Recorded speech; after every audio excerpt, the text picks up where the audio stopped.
A paz do Senhor a todos. Estamos aqui para mais uma pré-aula da revista da Escola Dominical, terceiro trimestre do Programa de Educação Cristã Continuada.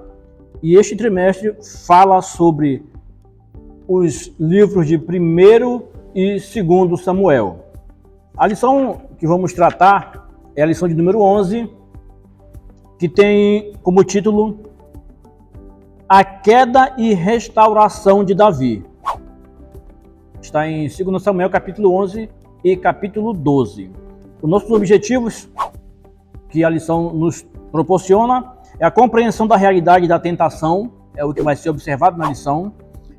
É sobre vigiar e orar para sustentar a nossa integridade e sobre o arrependimento quando pecamos.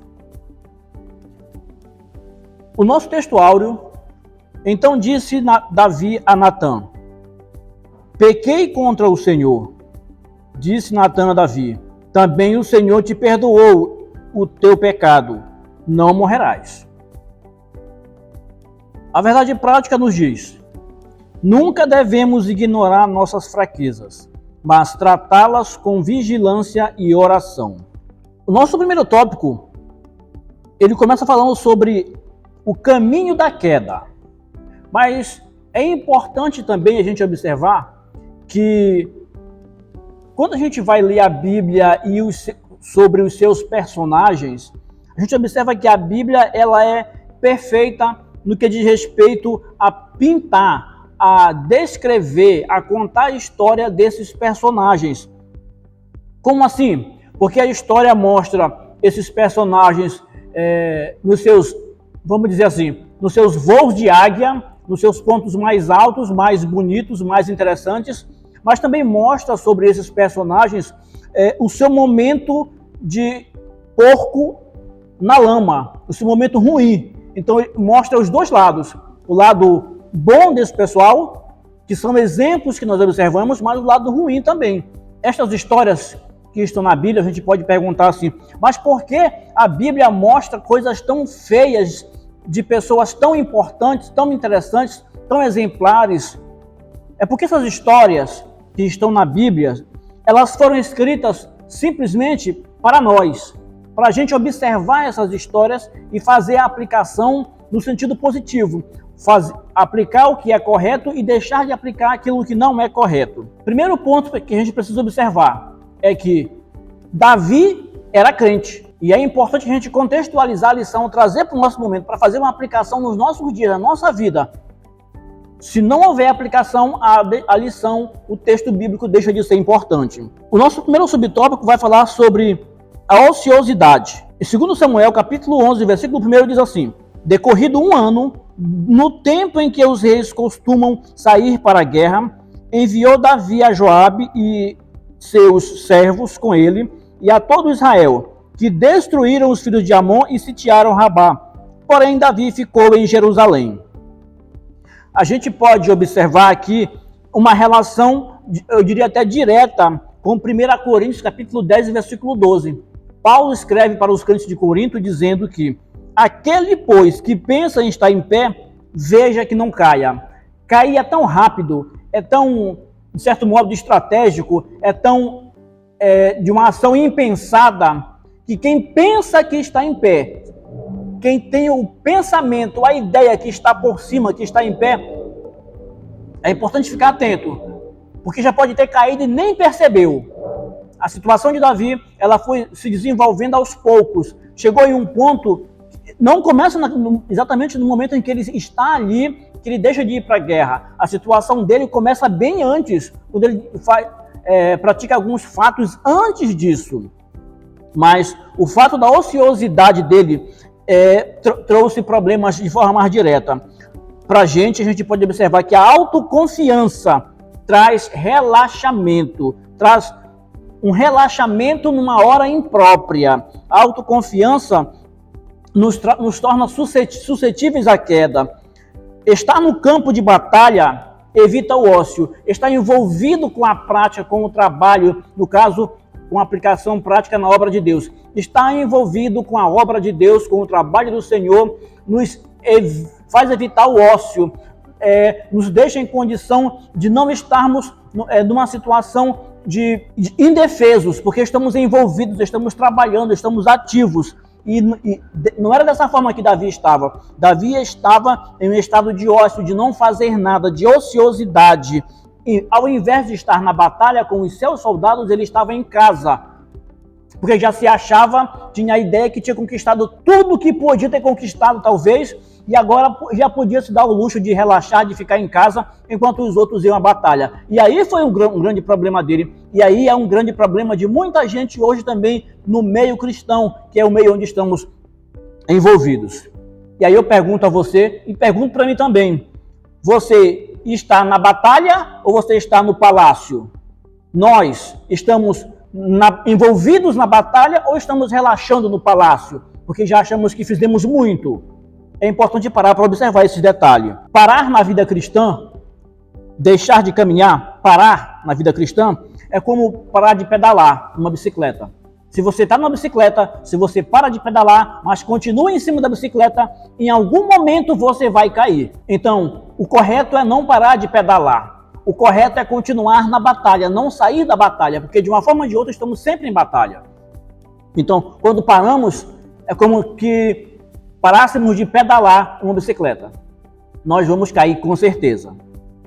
A gente pode observar também, o texto fala, a Bíblia vai falar aqui sobre a questão do olhar de Davi. Davi estava no palácio e ele observa que tem uma mulher tomando banho. Essa mulher é Batseba. Ele observa isso enquanto ele estava lá no seu ócio, no palácio de seus soldados na guerra. É interessante que não tem como você evitar olhar coisas, seja o fato de Davi, seja outra situação. Não tem como evitar o olhar, mas a questão é como eu administro esse olhar, é o que eu continuo fazendo depois do olhar, é como eu dou vida para aquele olhar, para aquele pensamento. Tiago fala disso de uma maneira extraordinária. Ele fala lá em Tiago, capítulo 1, versículo 15, vai falar da concupiscência, do desejo, do não controlar. Que quando eu não controlo esse desejo, acontece um processo, um encadeamento, uma coisa após a outra, e no final de tudo, o pecado consumado gera morte. Foram exatamente esses os passos de Davi. A gente pode observar que Davi havia chegado no topo. Davi havia chegado no ponto mais alto das suas batalhas, das suas conquistas. E o seu nome estava estabelecido, o seu exército vencia sempre, mas ele era também bajulado. Isso aqui o próprio comentarista da lição coloca claramente aqui no primeiro subtópico. Ele era servido, ele era aclamado, ele era quase idolatrado.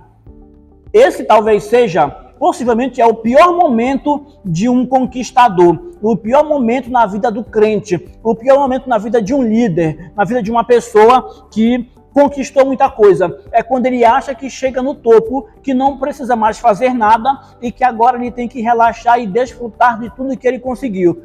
O problema não é chegar no topo, o problema é a gente se manter no topo, porque quem pensa que está no topo, cuidado para que não caia. Porque é muito rápido, o fato de estar no topo me leva a relaxar, me leva ao ócio, me leva a entrar no estado de relaxamento que eu não devia entrar. E aí começam os passos para a queda de Davi. O primeiro passo, como já dissemos, foi o ócio. Depois, no caso especificamente dele, do olhar para outros ambientes. E ele não administrou esse olhar positivamente. Outro passo de Davi é ignorar a advertência. Ele foi advertido. A gente vai ver no versículo seguinte, no próximo subtópico, que ele foi advertido, mas ignorou a advertência. E depois ele não tratou o ponto fraco dele. Qual era o ponto fraco dele? Ele já tinha ciência do que era. Às vezes nós não tratamos o nosso ponto fraco, nós sabemos qual é o nosso ponto fraco, mas nós não tratamos ele, nós descuidamos dele, nós até achamos que vamos dominá-lo, que estamos no controle, mas nós não estamos no controle do nosso ponto fraco. É muito perigoso quando a gente acha ou esquece, acha que está no controle ou esquece do nosso ponto fraco. A gente subestima ele, acha que a gente pode dominar com facilidade. Nosso segundo subtópico, que fala sobre ignorar as advertências, segundo livro de Samuel, capítulo 11, versículo 3, a gente vai observar o seguinte versículo. Davi mandou perguntar quem era a mulher que ele tinha visto tomando banho. E disseram-lhe, é Batseba, filha de Eliã e mulher de Urias, o heteu. Primeiro, disseram para ele, é Batseba. Ele podia parar por aí. Já sei quem é, já sei o nome, já posso parar por aqui. E é exatamente isso que Tiago fala aí, no capítulo 1, versículos 14 e 15. Ele já podia parar por aí. Mas a pessoa que deu a informação conhecia Davi, sabia mais ou menos quem era Davi, e ele disse, é Batseba, mulher. Mas ele não disse só isso, ele disse, é Batseba e ela é casada. Ela é filha de Eliã e mulher de Urias, o heteu. É Batseba e é casada, rei. Ele foi advertido, mas ele ignorou a advertência. Deus sempre vai nos alertar e advertir acerca dos perigos, mas nunca vai decidir em nosso lugar. Ele poderia parar e devia parar, mas ele não parou. Por isso digo que o que ele vinha fazendo, a situação dele já tinha sido, o processo de queda dele já tinha acontecido bem antes. É importante a gente observar que a carne, a nossa carne, a natureza pecaminosa, ela nunca está saciada. Por mais que a gente, eu fiz uma vez, parou. Seja lá qual for o que quer que tenha feito. Fiz uma vez, parou. Não parou. A carne nunca está saciada. Vou só fazer uma vez e já vai parar. Não vai parar. Porque a carne nunca fica saciada. Ela sempre quer mais. Davi foi reincidente, até que a bomba explodiu. Ele não observou, não parou para observar a situação onde ele estava se metendo. Outro ponto interessante é que o processo continua. Batseba chega com Davi e ela diz, olha, eu estou grávida. Ela manda dizer que está grávida. Sabe como Davi reage? Davi diz assim, Davi ele não tem medo da gravidade do pecado, do que ele fez. Ou seja, o medo dele não é de Deus, o problema dele não é com Deus. Mas ele tem medo da consequência do pecado. Aquilo vai explodir, aquilo vai acontecer, todo mundo vai ver, todos os súditos vão ver, todo o reino de Israel vai saber como é que eu vou ficar, em que lençóis eu vou me enrolar numa situação dessa. Muita gente fica triste, não por arrependimento, mas porque o pecado foi exposto. Foi exatamente este o sentimento de Davi. Ele ficou triste não porque se arrependeu, mas porque o que ele mais temia, o erro dele, foi exposto e estava vindo à tona. O nosso terceiro subtópico, ele vai tratar sobre o descuido em tempo de sucesso. Nós já falamos parcialmente disso, é só para a gente destacar mais um pouco. Pequenas concessões que a gente vai fazendo. Em 2 Samuel, capítulo 11, versículo 6. Então Davi enviou mensageiros a Joabe, dizendo, manda-me Urias, o heteu. Joabe envia Urias a Davi. E aqui, pequenas concessões que a gente vai fazendo vão minando nossa fidelidade. Isso aqui quem escreveu foi o próprio comentarista. Vão minando a nossa fidelidade e trincando nossa integridade. O relaxamento moral é fruto de um processo de descida e esfriamento. Tudo é uma sequência. Não foi algo que ocorreu do dia para a noite com Davi. A situação dele não foi do dia para a noite. As pequenas concessões podem nos fazer descer sempre mais profundo no pântano, no lamaçal do pecado. E aí a gente vai querer fazer o quê? A gente vai praticar mais pecados para cobrir os primeiros pecados que fizemos. Isso é um grande problema, porque a gente só vai se afundar cada vez mais. Vamos agora ao nosso segundo tópico, que vai tratar sobre os perigos do pecado. Nosso versículo base está no segundo livro de Samuel, capítulo 11, o versículo 2. O pecado é oportunista. Esse é o nosso subtópico. Diz assim, uma tarde, levantou-se Davi do seu leito e andava passeando no terraço da casa real. Daí viu uma mulher que estava tomando banho. Era ela muito formosa. O ócio de Davi, o não fazer nada e não procurar uma coisa para fazer, trouxe um grande problema para ele. Primeiro, ele decide não fazer nada. Talvez achar que não precisava fazer, que tinha gente que fizesse e que ele já tinha trabalhado muito, como já falei aqui, e que tinha produzido e que Deus estava com ele. Nós estamos olhando esses fatos aqui da perspectiva de um homem crente, uma responsabilidade com Deus, uma responsabilidade de liderança. Essa é a perspectiva que a gente tem, que a gente está trabalhando, ou seja, Davi era crente. Mas Davi estava se envolvendo em pontos, incorrendo em erros, uma sequência de erros que também acontecem com crentes. que também acontece com pessoas que servem ao Senhor, com pessoas que participam dos cultos, das reuniões, com pessoas que são líderes e que também correm esses riscos e até não só apenas correm, mas incorrem neles, se envolvem com eles.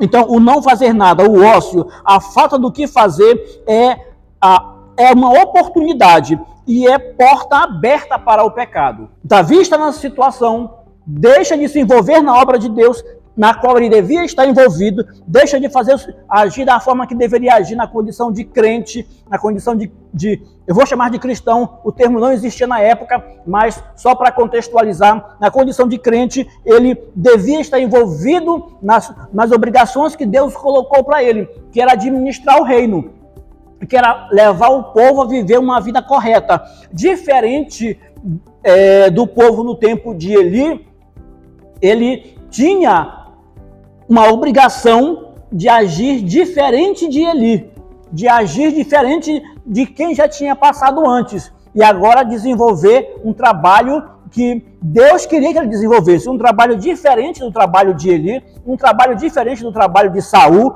porque ele tinha dois exemplos anteriores que não foram bons, que foram péssimos exemplos. E ele tinha responsabilidade sendo escolhido por Deus para fazer um trabalho da maneira correta que Deus queria.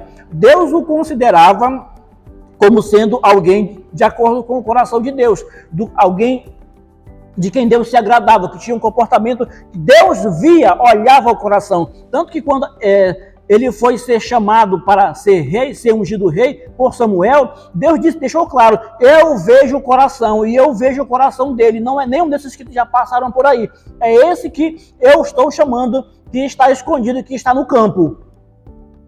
Mas depois ele acaba incorrendo em erros que não devia, até por sua prática, por sua vivência com Deus, a gente é levado a pensar que ele não deveria praticar o que praticou, mas praticou.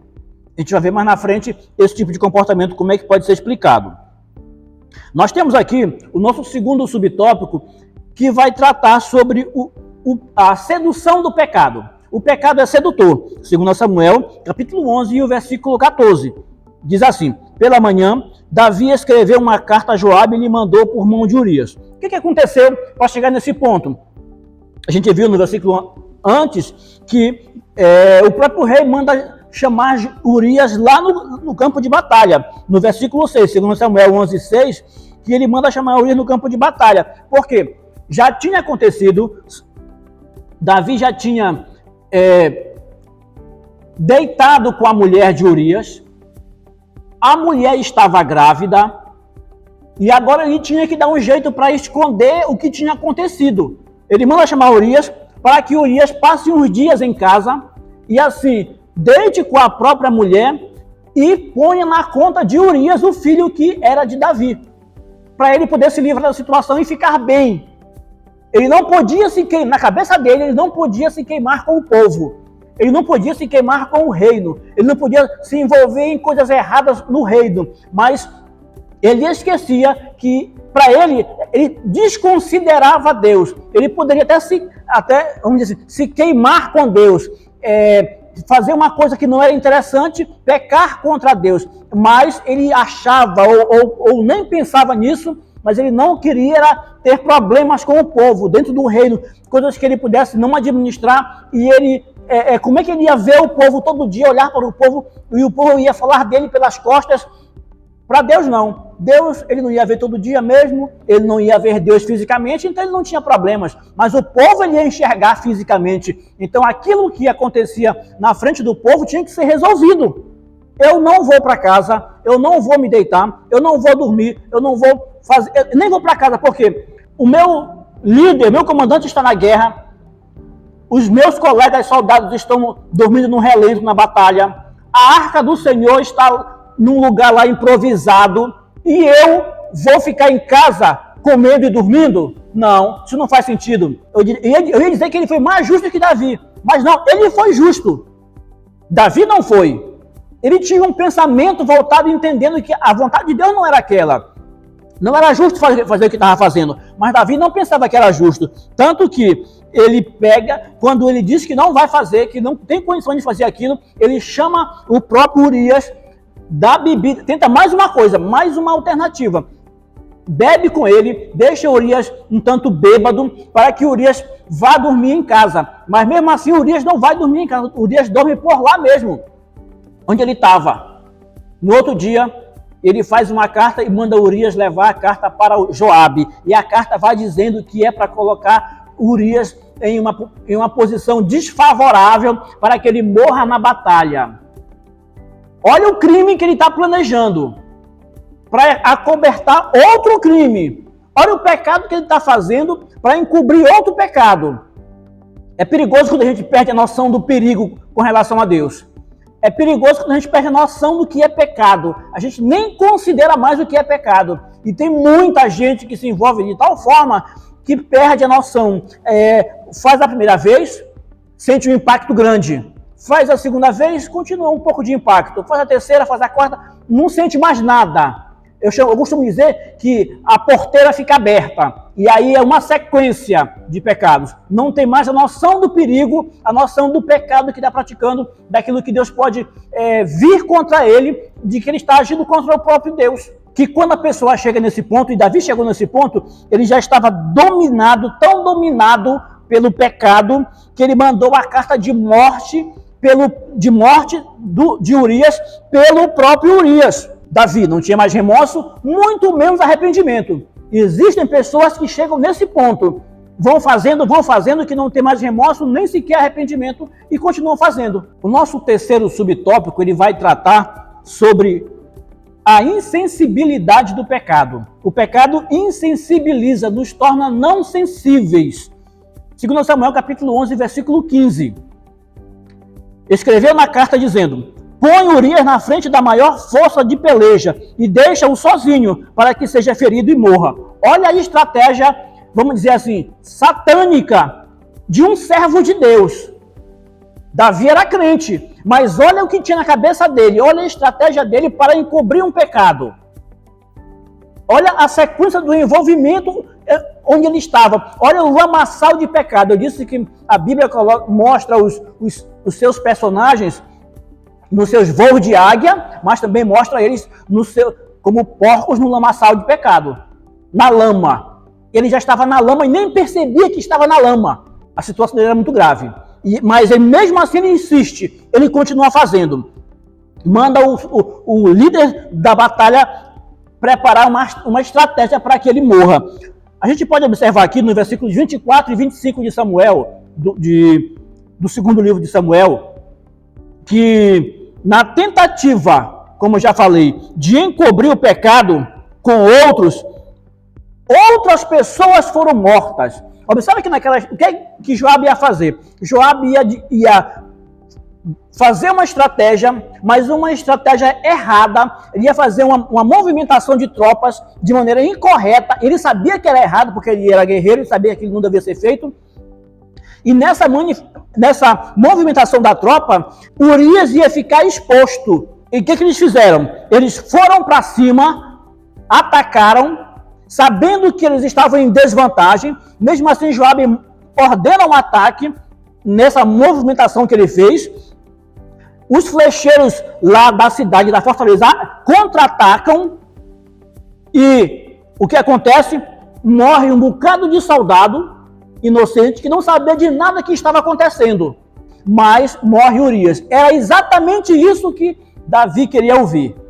Isso, vocês que estão me ouvindo, e eu também, isso sai de onde? Essas ideias saem de onde? Da cabeça de alguém que é crente, de um líder crente, que peca e quer encobrir o seu pecado. E ele pratica uma sequência de pecados. A gente pode observar no versículo 25, e quanto aos que morreram? É como se Davi dissesse, os fins justificam os meios. Eu queria um ponto. Esses outros que morreram não conta nada, não tem nenhum problema. O que eu queria já aconteceu. Quem eu queria matar, já matei. Davi chegou a esse ponto. O Davi que, às vezes, que nós costumamos dizer que era o homem segundo o coração de Deus. E depois a gente vai ver que ele era. Mas é difícil entender inicialmente aceitar esse posicionamento que era segundo o coração de Deus. Quanto aos outros que morreram, a gente põe outros no lugar. Os outros não importa. O que importa é que eu atingi meu objetivo. Eu encobri meu pecado. Só que ele não imagina que ele encobriu parcialmente por um pouco de tempo. Agora, um ponto que a gente precisa observar. Davi, ele foi astuto. Olha, ele fez tudo isso aí e ele precisava estar bem diante da sociedade. Ele precisava estar bem diante do povo. Ele precisava estar bem diante dos seus liderados. O que ele fez? Ele fez tudo isso e agora ele casa com a viúva. Quem é que sabia daquela história?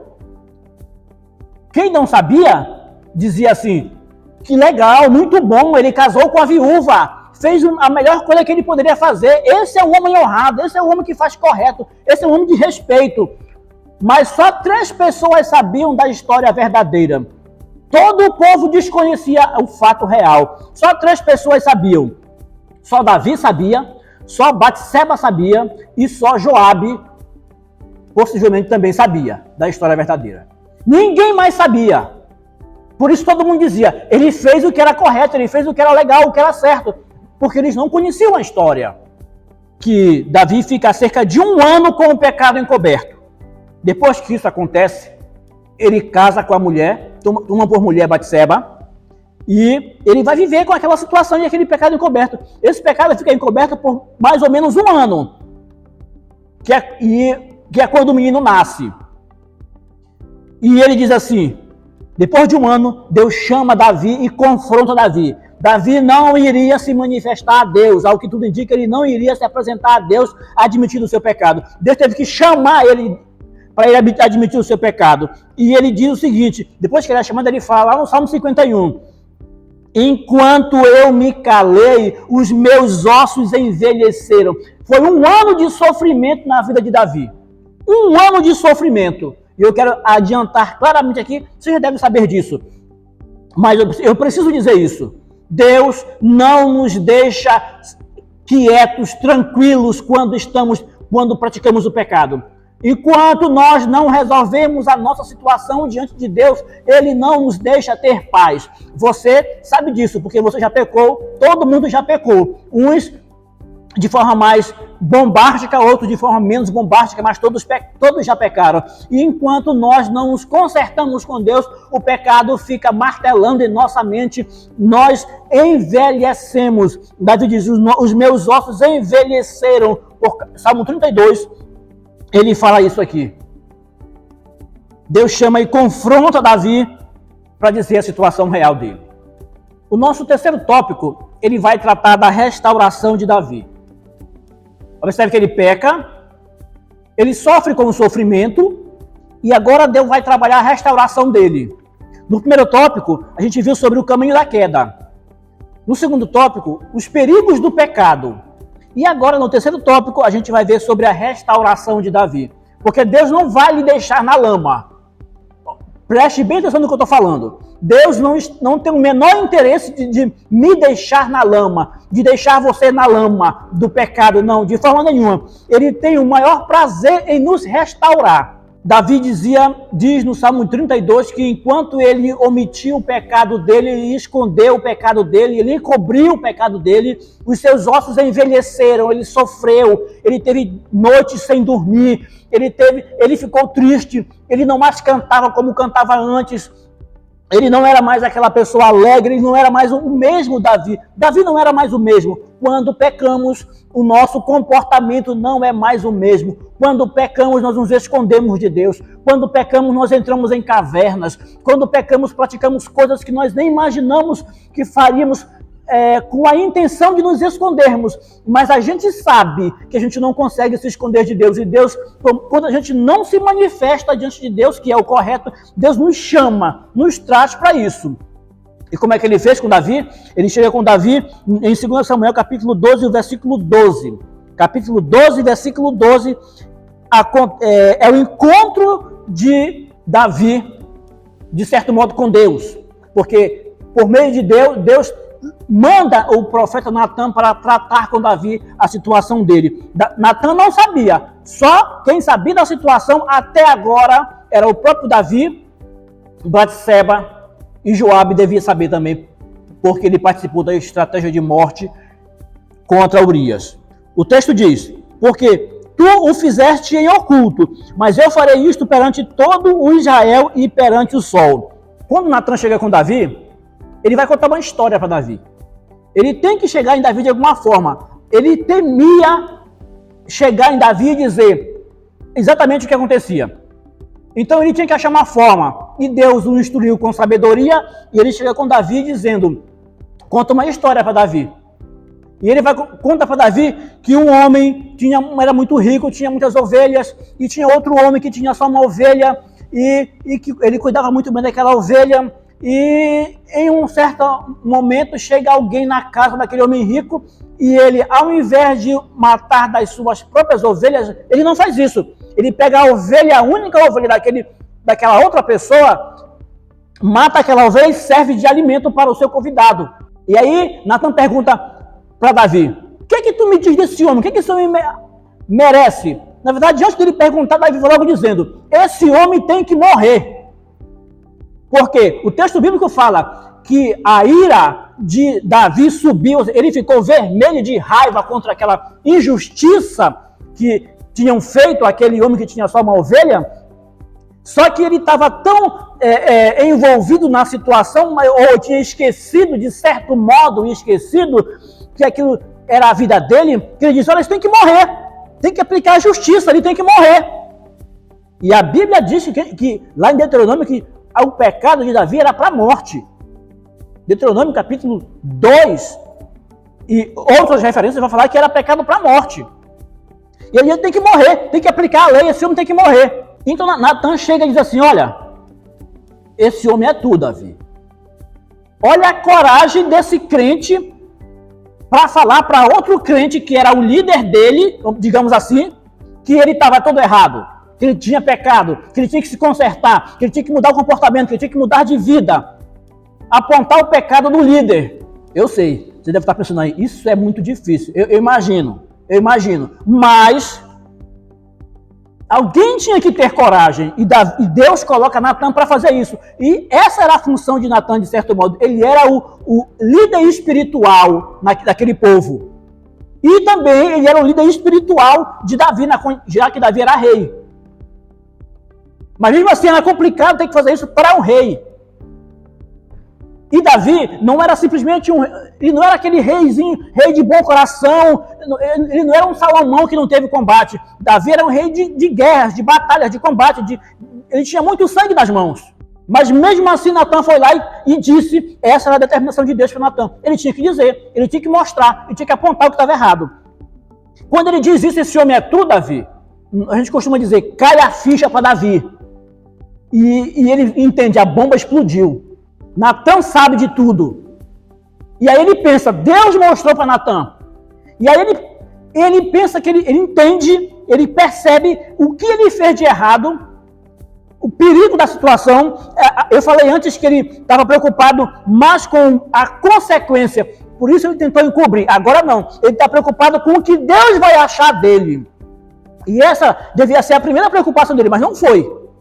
Agora ele está preocupado com o que Deus vai achar dele, porque Deus já achou ele e já tem um pensamento sobre ele, e ele sabe que Deus vem trazer juízo agora. Aí ele se arrepende. É importante a gente observar algum detalhe. O pecado tem consequências. O pecado nunca fica de graça. Ele sempre deixa marcas.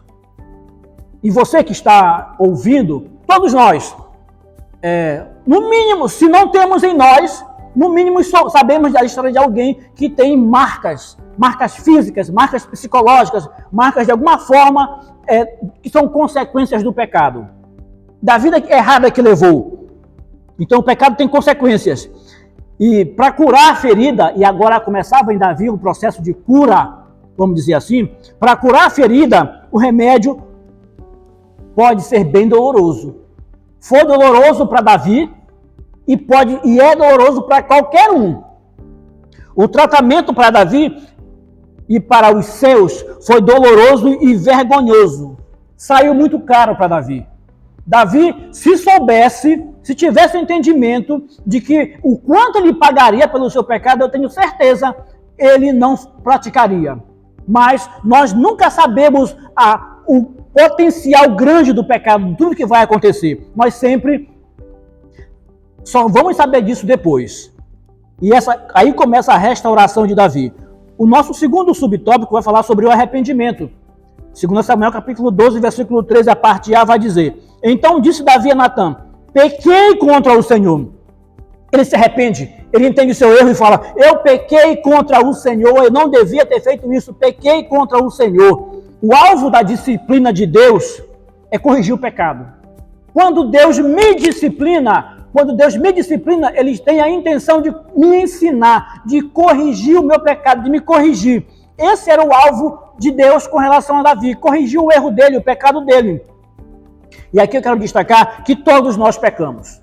Todos nós pecamos. O problema não é simplesmente pecar. Pecar é um problema, mas não é o maior problema. O maior problema é quando a gente não se arrepende. A gente não volta, a gente não deixa a prática. O problema não é exatamente o pecado, mas é o não arrepender-se do pecado praticado. Deus, como já falei antes, Ele não nos deixa. Deus não nos deixa ter paz enquanto estamos no pecado. E acredite, isso é muito bom. O fato de os ossos de Davi envelhecerem, no sentido de ele não ter paz, de ele não ter tranquilidade, dele ter insônia, dele não dormir direito, dele ter vários problemas de tristeza e coisa parecida, isso foi bom porque manteve ele atento ao que ele tinha feito, ao pecado. Ele sabia que ele estava naquele estado porque ele tinha pecado, ele tinha praticado um pecado e ele tinha que consertar, ele tinha que fazer alguma coisa, mas ele nunca tomava a iniciativa de consertar. Deus teve que tomar a iniciativa e agora de maneira dolorosa. Se Davi tivesse tomado a iniciativa de resolver a situação, talvez não doesse tanto quanto iria doer agora, nele e na família dele. E talvez não doesse tanto quanto, não fosse tão vergonhoso quanto que viria depois ainda. Porque em consequência disso veio muita coisa na vida de Davi, na família de Davi. Nós vamos agora ao nosso terceiro subtópico, que vai tratar sobre o perdão. É o nosso último subtópico, o perdão de Deus.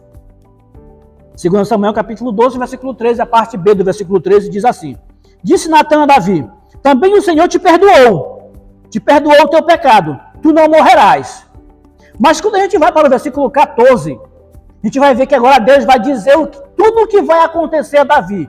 Ele vai dar uma visão, uma panorâmica do que vai acontecer com Davi. No versículo 14, a gente viu no versículo 13, parte B, que o Senhor dizendo: o teu pecado foi perdoado, aquela prática foi perdoada, mas agora vem a consequência do pecado, os resultados do pecado. Isso Deus não iria tirar. Isso Deus não costuma não tirar de nós.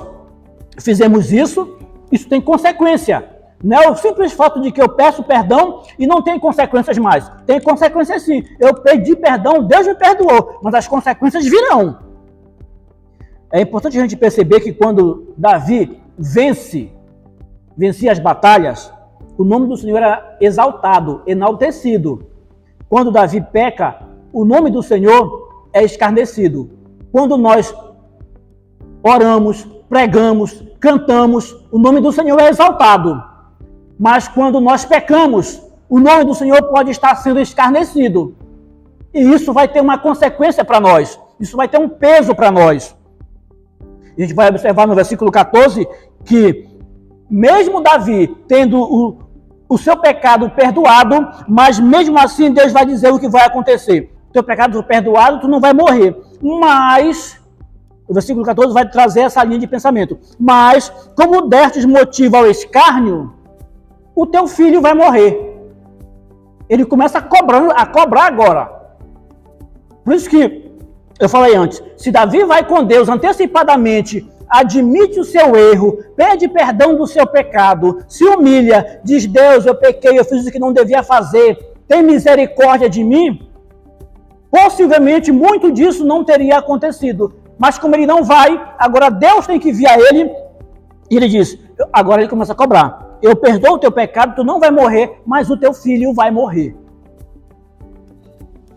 É Deus dizendo assim: eu não posso simplesmente perdoar o teu pecado, o mundo tem que ver que eu tomei providências que eu fiz alguma coisa. Não pode ficar simplesmente, esse Deus perdoa pecados assim tranquilamente e ele nem cobra nada, fica por isso mesmo. Não, ele perdoa, mas as consequências estão aí.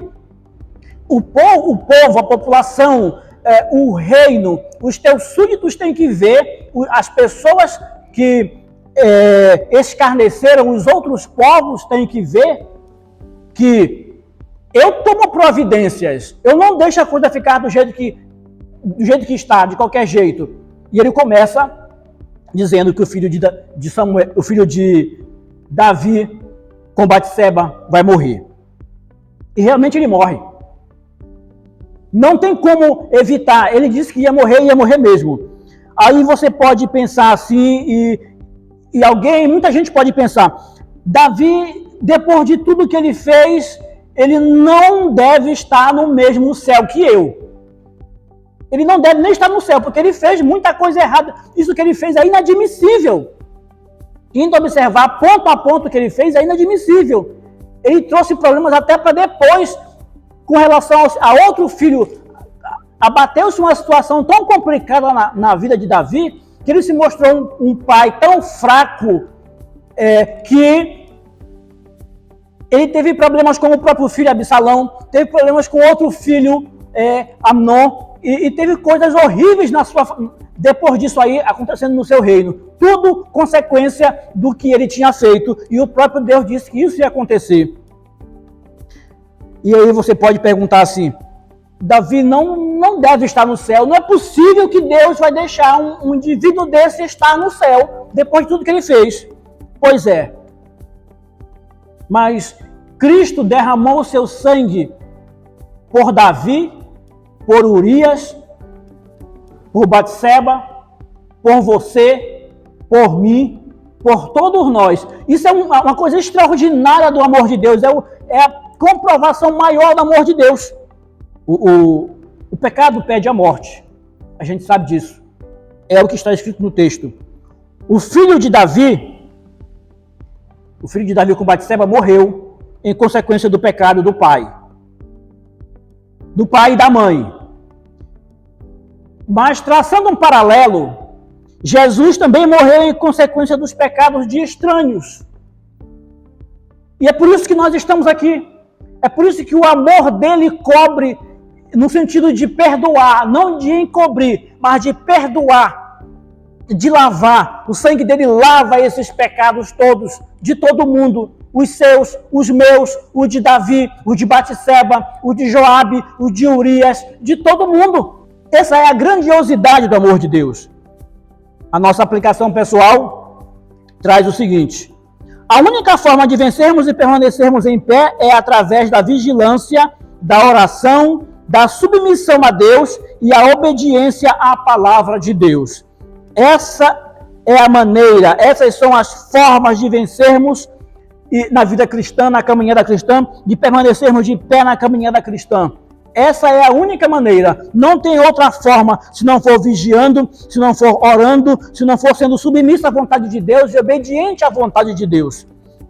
Para termos sucesso, para vencermos nesta caminhada que nos leva ao céu, que você sabe, tanto quanto eu, todos sabemos, é difícil. Tem vales muito bonitos, verdes, mas tem desertos, tem lugares pedregosos, tem precipícios, tem de tudo nessa caminhada que leva ao céu. E é importante estarmos atentos para não cairmos como Davi caiu. Obrigado.